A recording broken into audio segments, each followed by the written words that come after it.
warahmatullahi wabarakatuh. Perkenalkan, nama saya Sylvia Ayustianingrum. Pada pertemuan pertama kali ini saya akan mempresentasikan tentang konsep dasar dan ruang lingkup K3. K3 kepanjangan dari keselamatan dan kesehatan kerja. Keselamatan kerja memiliki definisi, yaitu menciptakan suasana tempat kerja yang aman, nyaman, tentram, dilihat dari segi material maupun non-material.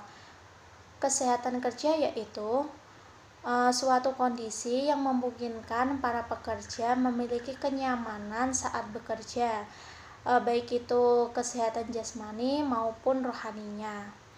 Nah, ada beberapa definisi K3 menurut para ahli.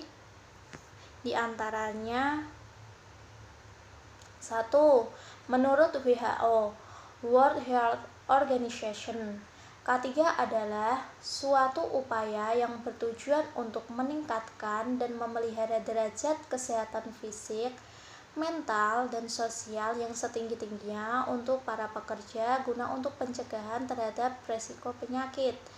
Yang kedua, menurut Ardana, K3 adalah upaya perlindungan agar tenaga kerja dan orang lain di tempat kerja dalam keadaan sehat fisik dan selamat, sehingga setiap sumber produksi bisa digunakan secara aman dan efisien.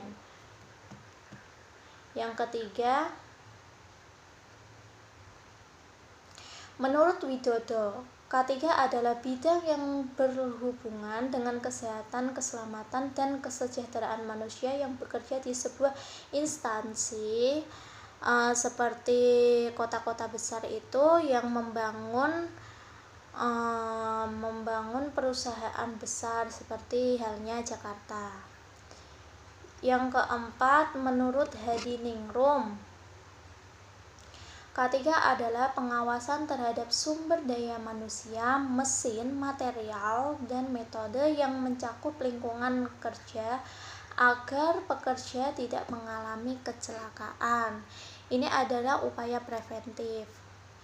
Yang terakhir, menurut Flippo, K3 adalah penentuan kebijakan pemerintah atas praktek-praktek perusahaan di tempat kerja dan pelaksanaannya melalui surat panggilan atau denda. Ini biasanya kayak di pabrik-pabrik itu. Definisi K3 menurut pendapat lain. Menurut Mangkunegara tahun 2002, keselamatan dan kesehatan kerja suatu pemikiran dan upaya untuk menjamin keutuhan dan kesempurnaan baik jasmani dan rohani tenaga kerja pada khususnya dan manusia pada umumnya, hasil dari budaya menuju masyarakat yang adil dan makmur. Yang kedua, menurut Sumamur tahun 2001, keselamatan kerja merupakan rangkaian usaha untuk menciptakan suasana kerja yang aman, nyaman, tentram bagi karyawan yang bekerja di perusahaan yang bersangkutan. Ini tadi kayak definisi yang awal. Yang slide pertama itu definisi K3 secara umum. Ini hampir persis. Ya 11-12 lah. Yang ketiga, menurut Simanjuntak tahun 1994, keselamatan kerja adalah suatu kondisi keselamatan yang bebas dari resiko kecelakaan, bebas dari apapun, entah itu kecelakaan yang ringan ataupun kecelakaan yang berat, entah itu kecelakaan cuma cedera atau kecelakaan yang berakibat fatal seperti kematian. Kerusakan di mana kita bekerja yang mencakup tentang kondisi bangunan, kondisi mesin, peralatan keselamatan, dan kondisi pekerjaan. Nah, peralatan keselamatan ini biasanya sudah dikasih dari pihak perusahaan atau pihak industri. Biasanya dikasih kayak helm, sarung tangan, terus sepatu, jaket ataupun lain sebagainya guna untuk melindungi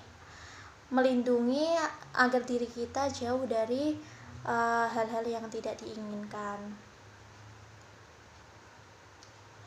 Menurut Mattis dan Jackson tahun 2002, keselamatan kerja adalah merujuk pada perlindungan terhadap kesejahteraan fisik seseorang terhadap cedera yang terkait dengan pekerjaan. Yang kelima, menurut Radley Jones 1983, mengartikan K3 adalah kondisi pekerjaan yang sehat dan aman dari segi pekerjaan, perusahaan bagi masyarakat, dan lingkungan sekitar tempat tinggal. Ini adalah saling menguntungkan antara pihak pekerja dan masyarakat, itu saling berkolaborasi dan saling menguntungkan. Tidak ada yang merugikan. Pihak pekerja ya terlindungi dirinya, pihak masyarakat yang senang atas hasil kerjaannya, senang atas jasa-jasa yang diberikan oleh para pekerja. Menurut Jackson tahun 1999, ini sebelum saya lahir, menyatakan K3 menunjukkan kondisi fisiologis, fisikal, dan psikologis tenaga kerja yang diakibatkan oleh lingkungan kerja yang disediakan oleh perusahaan. Psikologis ini misalkan ada pekerja yang kelelahan lah, mikir sana sini, lalu kejiwaannya itu terganggu. Nah, itu tidak baik.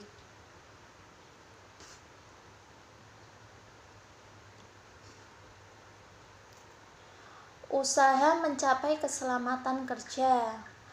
Analis bahaya pekerjaan ini didefinisikan oleh Job Hazard Analysis.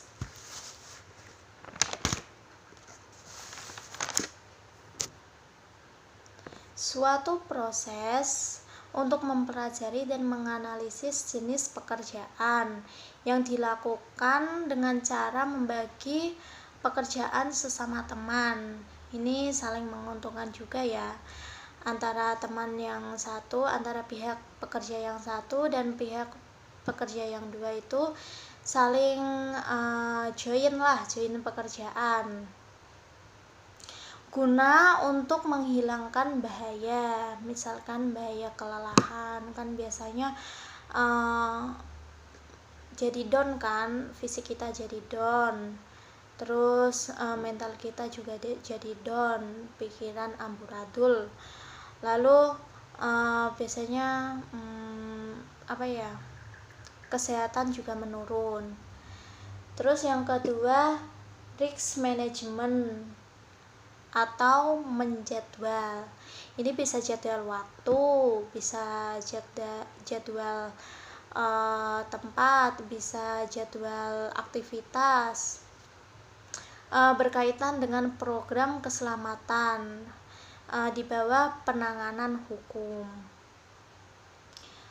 Safety ini memberi pelatihan kepada tenaga kerja, memberdayakan manajemen supaya mereka mampu melihat keadaan sekitar, apakah situasi tersebut itu memungkinkan kita untuk bekerja atau tidak. Kalau memungkinkan ya dilanjut pekerjaannya, kalau tidak memungkinkan ya sudah, istirahat dulu, nanti dilakukan lagi. Ergonomika, ini antara pihak pekerja dengan manusia. Misalkan ada dosen yang lagi menyiapkan kuliah online. Nah, tugas dosen kan itu kayak menyiapkan materi-materi lalu diunggah di itu kan website. Terus website itu sebagai informasi mahasiswa agar mahasiswa mengetahui apakah dosen itu sudah mengerjakan tugas atau belum. Terus ruang lingkup K3. Ruang lingkup K3 meliputi lingkungan kerja, tempat kerja, terus pekerjaan atau metode. Lingkungan kerja meliputi masyarakat setempat, terus area pekerjaan, dan lain-lain. Pekerja adalah karyawan. Pekerjaan, hal-hal yang dilakukan di lingkungan kerja tersebut dengan metode kerja. Terus yang slide nomor 10, pencegahan penyakit atau kecelakaan kerja. Ini mengatur jadwal waktu, itu penting ya, mengatur jadwal waktu. Apabila jadwal waktu tidak memungkinkan, ya sudah istirahat dulu, nanti dikerjakan lagi. Daripada kita kelelahan lalu terjadi hal-hal yang tak diinginkan, malah berakibat fatal bagi diri kita.